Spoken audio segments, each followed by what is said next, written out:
আসসালামু আলাইকুম। গ্রিন আর্কিটেক্টের পক্ষ থেকে আমি ইঞ্জিনিয়ার টুটুল আপনাকে অনেক অনেক অভিনন্দন এবং শুভেচ্ছা জানিয়ে আজকে একটা 3 কাঠা জমিতে 3 ইউনিট 6 তলা বাড়ির প্ল্যান, ডিজাইন এবং খরচের হিসাব আমি আপনাদের মাঝে তুলে ধরার চেষ্টা করব। দর্শক বন্ধু, আমি চেষ্টা করব যে খরচের বিস্তারিত হিসাব আপনাদের মাঝে তুলে ধরার জন্য, যেমন ফাউন্ডেশনে কত টাকা খরচ হবে, প্রতিতলা কাস্টিং করতে কত টাকা খরচ হবে, এবং এই ধরনের একটা বাড়ি ফুল কাস্টিং করতে ফাউন্ডেশন সহ কত খরচ হবে, এবং একদম ছবির মতো একটা বাড়ি করতে কত টাকা খরচ হবে, আমি বিস্তারিত আপনাদের মাঝে তুলে ধরার চেষ্টা করব। দর্শক মণ্ডলী, আমি ইঞ্জিনিয়ার টুটুল আছি আপনাদের সঙ্গে। আমি এই বাড়ির 3D মডেল আপনাদের মাঝে তুলে ধরার চেষ্টা করছি। আপনারা জানেন যে প্রতিদিন আমরা নিত্য নতুন আমি ভিডিও নিয়ে আপনাদের মাঝে উপস্থিত হওয়ার চেষ্টা করি। আজকেও ঠিক তেমনই একটি নতুন আইডিয়া, নতুন স্বপ্ন নিয়ে আমি আপনাদের মাঝে উপস্থিত হয়েছি। এই বাড়িটা অসাধারণ কম্বিনেশন করে আমাদের ইঞ্জিনিয়ার টিম, আমাদের আর্কিটেক্ট টিম তৈরি করেছে। আমরা সর্বদাই চেষ্টা করি যে আমাদের ক্লায়েন্টের চাহিদাকে সর্বোচ্চ গুরুত্ব দিয়ে ডিজাইনগুলো তৈরি করার জন্য। যেমন বাড়ির সামনের ফ্রন্টটা যেমন অনেক আমরা সুন্দর করার চেষ্টা করি, ভিতরে যে আপনি আর্কিটেকচারাল ড্রয়িং সেটাও কিন্তু আমরা অনেক সুন্দর করার চেষ্টা করি। এই বাড়িটা এটা যদি আমি সামনে থেকে দেখি তাহলে বাড়িটা দেখতে এরকম দেখা যাবে। অসাধারণ কম্বিনেশন করে এটা করা হয়েছে, এবং জানলা এর বারান্দাগুলো প্রত্যেকটা বারান্দা কিন্তু অনেক সুন্দর ডেকোরেটেড করে করা হয়েছে, এবং বারান্দাদের সেফটির জন্য কিন্তু ফুল হাইটে কিন্তু আপনার রেলিং লাগানো হয়েছে। তো দর্শক মণ্ডলী, আমি কিছুক্ষণের মধ্যেই এই বাড়িটার রূপটা দেখানোর চেষ্টা করব। যে আপনারা জানেন যে আমরা আমাদের প্রত্যেকটা বাড়ির যেমন বারান্দাগুলো সুন্দর করি, তেমন প্রত্যেকটা বাড়ির রূপটাকেও কিন্তু আমরা অসাধারণ সুন্দর করে ডেকোরেশন করার চেষ্টা করি। যেমন এখানে পর্যাপ্ত গাছ লাগানোর প্রভিশন রাখা আছে, গ্রিন জোন রাখা আছে। প্রত্যেকটা বাড়িতেই কিন্তু আমরা গ্রিন জোন রাখার চেষ্টা করি। এই বাড়িতেও ঠিক তেমন গ্রিন জোন আছে। বাচ্চাদের খেলার জন্য একটা আলাদা জোন, আলাদা ইউনিট রাখা আছে, যেখানে বাচ্চারা বিনোদন করতে পারবে। বড়দের বসার জন্য আলাদা জায়গা রাখা হয়। সব মিলায় কিন্তু এটা একটা অসাধারণ কম্বিনেশন করে রূপটাকে সবসময় আমরা ডেকোরেটেড করে থাকি। তো দর্শক মণ্ডলী, আমি ইঞ্জিনিয়ার টুটুল, আমি আপনাদেরকে গ্রিন আর্কিটেক্টের পক্ষ থেকে আরেকবার স্বাগতম জানাচ্ছি। দর্শক মণ্ডলী, আপনাদের যারা এখন আমার চ্যানেলটা সাবস্ক্রাইব করেন তারা দয়া করে আমার চ্যানেলটা সাবস্ক্রাইব করে নেবেন, বেল আইকনটি চাপ দিয়ে রাখবেন, তাহলে প্রতি পর্বে যে ভিডিওগুলো দিই সেগুলো আপনারা দেখার সুযোগ পাবেন। দর্শক মণ্ডলী, আমি কিছুক্ষণের মধ্যে এই বাড়িটার আর্কিটেকচারাল ড্রয়িংটা আপনাদের মাঝে তুলে ধরার চেষ্টা করব।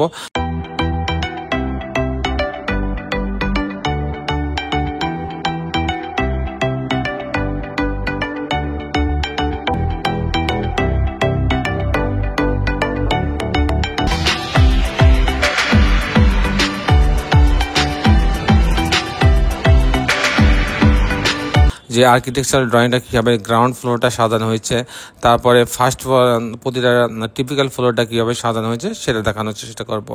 তো সামনে এটা গ্রাউন্ড ফ্লোর, এটা আপনি এন্ট্রেন্স দেখছেন। এন্ট্রেন্সের শুরুতেই এই অংশটুকু আমরা গ্যারেজ রাখছি, একটা গার্ড রুম সহ একটা গ্যারেজ রাখা হয়েছে। তারপরে সিঁড়ি আছে, সিঁড়ির পাশে একটা লিফট আছে, এবং একটা ছোট ইউনিট রাখা হয়েছে। আপনার একটা বেডরুম, একটা বাথরুম, ডাইনিং কিচেন দিয়ে একটা ইউনিট রাখা হয়েছে, যেটা 266 স্কোয়ার ফিট রাখা হয়েছে। 266 স্কোয়ার ফিটে একটা বেডরুম দিয়ে একটা ইউনিট সাজানো হয়েছে, এবং আরেকটা ইউনিট এ যেটা, সেটা 693 স্কোয়ার ফিট দিয়ে 2টা বেডরুম, ডাইনিং কিচেন, 2টা বাথরুমের সমন্বয়ে সাজানো হয়েছে। দর্শক, আমি এখন টিপিক্যাল ফ্লোর প্ল্যানটা আপনাদের মাঝে তুলে ধরার চেষ্টা করবো। এটা ধরেন যে সিঁড়ির লবিতে আসবে, সিঁড়ি এবং লিফটের লবিতে আসবে। এখানে আসার পর ইউনিট এ, বি, সি আলাদা করা আছে। যদি ইউনিট এতে যায় তাহলে 720 স্কোয়ার ফিট। ঢোকার পরে একটা ডাইনিং পাচ্ছে বেশ বড়, তারপরে ডাইনিং একটা পর্দা দিয়ে আলাদা করা হয়েছে, অথবা স্লাইডিং ডোর দিয়ে। এটা হচ্ছে ডাইনিংটার পাশে একটা কিচেন এবং একটা কমন বাথরুম আছে, এবং এটা একটা বেডরুম, বামে একটা বেডরুম, ডানে একটা বেডরুম ছিল। যদি আমি ইউনিট বিতে যাই, সে 600 স্কোয়ার ফিট। এখানেও কিন্তু আপনার 2টা বেডরুমের সমন্বয়ে কিন্তু সাজানো হয়েছে। 2টা bedroom, drawing room, dining room, 2টা বাথরুম, কিচেনের সমন্বয়ে সাজানো হয়েছে। তো দর্শক মণ্ডলী, যখন আমি এরপর ইউনিট সিতে যাব, সিতে কিন্তু 710 স্কোয়ার ফিট। 710 স্কোয়ার ফিটের মধ্যে ঢোকার পরে কিন্তু একটা বড় একটা ডাইনিং যদি আমি দেখাই, এটা কিন্তু আমরা আলাদা একটা কালি দিয়ে আমি এই ইউনিট সিটাকে আপনাকে দেখানোর চেষ্টা করছি। এটা হচ্ছে ইউনিট সি। ডাইনিং আছে, 2টা বেডরুম আছে, একটা মাস্টার বেডরুম, একটা হচ্ছে কমন একটা হচ্ছে চাইল্ড বেডরুম দিয়ে সাজানো হয়েছে। তো দর্শক মণ্ডলী, এই ছিল মোটামুটি আর্কিটেকচারাল ড্রয়িংটা। আমি এখন আপনাদের দেখানোর চেষ্টা করব যে এই ধরনের বাড়ি নির্মাণ করতে কেমন টাকা খরচ হয়, তার একটা হিসাব আমি আপনাদের মাঝে তুলে ধরার চেষ্টা করব। এই বাড়িটার টোটাল আমরা ব্যবহার করছি 2253 স্কোয়ার ফিট। তাতে যদি আমি ফাউন্ডেশনের খরচ ধরি 6 তলা বাড়ির জন্য, সেখানে 1200 টাকা স্কোয়ার ফিট খরচ হয়।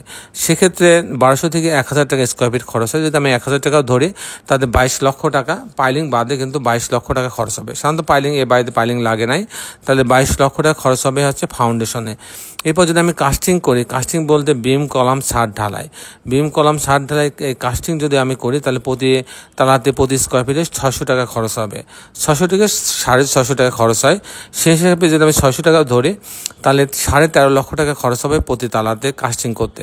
তাহলে আমি 6টা তালা যদি আমি কাস্টিং করি, আর তাতে আমার টোটাল খরচ হয়, টোটাল সাথে ফাউন্ডেশন যদি আমি দিই, ফাউন্ডেশনে 22 লাখ, আর 6 তালাতে 6 গুণ 13, 13.5 লক্ষ টাকা, তাতে 1 কোটি টাকা হলে এই ধরনের একটা বাড়ি কাস্টিং বাড়ি 6 তলা পর্যন্ত কাস্টিং হয়ে যাবে ফাউন্ডেশন সহ। আর যদি এই ধরনের বাড়ি ছবির মতন এরকম আমি যদি কমপ্লিট করতে চাই, জানলা, দরজা, কাস্টিং, ফাউন্ডেশন, ইলেকট্রিক্যাল কাজ, প্লাম্বিং কাজ, টাইলসের কাজ সমস্ত, এবং ছাদের ডেকোরেশন সহ, লিফট সহ যদি আমি করতে চাই, তাহলে এরকম একটা বাড়ি কমপ্লিট করতে আমার 2200 টাকা স্কোয়ার ফিট খরচ হবে। তো দর্শক মণ্ডলী, সেক্ষেত্রে আমার টোটাল এই 6 তলা বাড়িটা নির্মাণ করতে 3 কোটি টাকা খরচ হবে। দর্শক মণ্ডলী, এই ছিল মোটামুটি আজকে আমার উপস্থাপনা।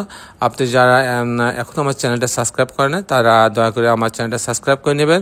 দর্শক মণ্ডলী, আপনি যারা দেশে এবং দেশের বাইরে আমার এই ভিডিওটি দেখলেন, সবাইকে আমি আমার প্রতিষ্ঠান গ্রিন আর্কিটেক্টের পক্ষ থেকে অনেক অনেক অভিনন্দন এবং শুভেচ্ছা জানাচ্ছি। দর্শক মণ্ডলী, শেষের বেলা একটি কথা, আসুন আমরা সবাই আমাদের সুন্দর পৃথিবীটাকে সুন্দর রাখার জন্য অন্তপক্ষে একটি করে গাছ লাগাই। সবাই ভালো থাকবেন। আল্লাহ হাফেজ।